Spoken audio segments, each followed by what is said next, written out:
Meneer de juge, je voudrais quand même clarifier un petit point. Elle vient se présenter ici devant vous en tant que Madame Wallonie-Bruxelles. Non, mais enfin, je rêve. Tu sais pas avec qui tu es mariée. Tu es Madame Wallonie, c'est ton problème. Mais Bruxelles, hein, c'est autant à moi qu'à toi, tu sais. C'est n'importe quoi, ça, Bruxelles-Vlaams. Range tes rêves au vestiaire. Calmez-vous, s'il vous plaît. Veuillez préciser votre pensée, monsieur. Mais c'est très simple, meneer de juge. Puisqu'on n'est pas d'accord sur Bruxelles, alors qu'on la donne à l'Europe. L'Europe? Enfin, moi, j'aurais plus rien à dire. Bruxelles est la capitale officielle de la Flandre. Et pour elle, c'est une vitrine. La Flandre affiche sa présence dans le quartier d'affaires et a placé le siège de son gouvernement au cœur de la ville. Mais la capitale de la Flandre n'a quasi plus de population flamande. Je mesure à 5,3% du total de la population bruxelloise, qu'elle soit belge ou étrangère. Ce spécialiste a fondé sa statistique sur une donnée a priori fiable. À Bruxelles, demande-t-on ces documents administratifs en français ou en néerlandais?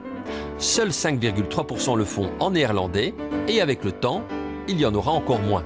On voit qu'aux âges très élevés, 75, 80 ans et plus, il y a une plus grande proportion de néerlandophones que de francophones. Preuve que dans le temps, la ville de Bruxelles, la région de Bruxelles, pardon, était beaucoup plus néerlandophone qu'aujourd'hui. Cette tendance va s'accentuer.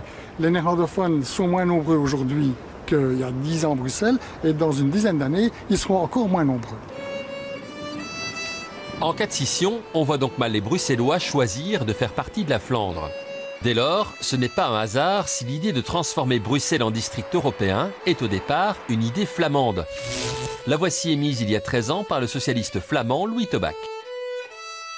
Une formule de district européen, quelque chose d'internationalisation. Dans l'esprit qui domine maintenant du côté francophone, il est impossible de trouver des solutions. Car décidément, l'autonomie de Bruxelles passe mal en Flandre.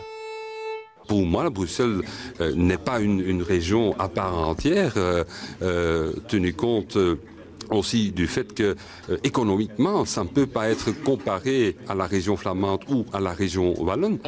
Et si l'on en croit ce récent sondage, ce district européen aurait les faveurs aujourd'hui de 24% des Bruxellois. Mais sait-on vraiment de quoi on parle? Car s'il s'agit de créer un district européen comme à Washington, autant le dire tout de suite, ce n'est guère séduisant. Théoriquement, ça pourrait sembler une bonne idée, mais en pratique, Washington n'a pas une gouvernance qui est très saine. Donc à Washington, ils n'ont pas de leur propre budget, ils ont des revenus très bas parce que les gens qui y travaillent n'y habitent pas, donc ils ne payent pas des impôts, ils payent des impôts dans les États voisinants. Donc c'est tout sauf un paradis, Washington DC. Washington DC, il y a beaucoup de problèmes, très haute criminalité, les routes sont très célèbrement mauvaises avec des potholes, des grands trous dans les routes. Un district européen supposerait donc que l'Union européenne prenne en charge la gestion de la ville. On voit mal comment elle s'y prendrait et pourquoi les institutions bruxelloises choisiraient de se saborder. Bref, Bruxelles district européen n'est sans doute pas pour demain. Reste que Bruxelles, capitale de l'Europe, ce sont 40 000 fonctionnaires européens avec tous les emplois qui en découlent pour la région. On estime à 13% le poids de la présence européenne dans l'économie bruxelloise. Autant dire que si un jour l'Europe pliait bagage, ce serait un véritable séisme. Alors en parle-t-on parfois dans les couloirs du Berlaymont. Oui, ça arrive, mais on n'y croit pas, comme ça, comme vous le dites, avec un ton un peu d'humour, mais franchement, ça serait vraiment dommage. Même si la Belgique, je sais pas, le cœur de l'opération européenne reste ici, sans aucun doute. Dans tous les cas? Dans tous les cas. D'accord. C'est le cœur de l'Europe, donc. Ça me paraît pas très vraisemblable comme hypothèse, mais bon, oui, vous pouvez l'envisager. Vous m'excuserez. Pas très bavard sur ce sujet, les eurocrates. Nous avons voulu en avoir le cœur net auprès d'une voix officielle qui, sur le plan personnel, n'a visiblement aucune envie de quitter cette ville. For example, for my children, because we spent here the last 7 or 8 years, and before that we've been here for 2-3 years. So for them, I mean, it's the city where they spent most of their lives.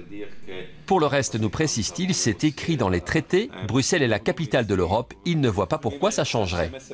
It requires unanimity, and I think that Brussels really became the capital of Europe in this respect, and I do not expect any such a thinking in that direction. Question embarrassante, et si la Belgique disparaissait? Belgium could disappear.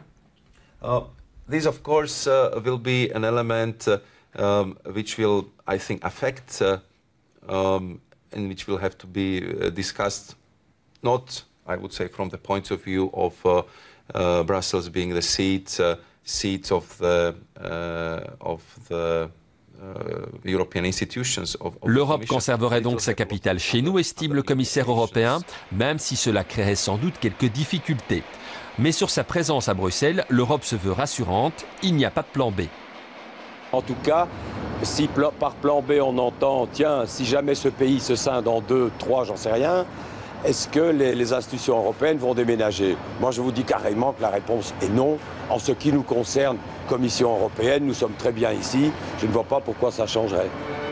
Et comme pour confirmer ses propos, les travaux continuent dans le quartier européen. Juste en face du Berlaymont, ce bâtiment abritera bientôt le nouveau siège du Conseil. Autrement dit, si un jour Bruxelles n'est plus la capitale de la Belgique, tout indique qu'elle resterait celle de l'Europe.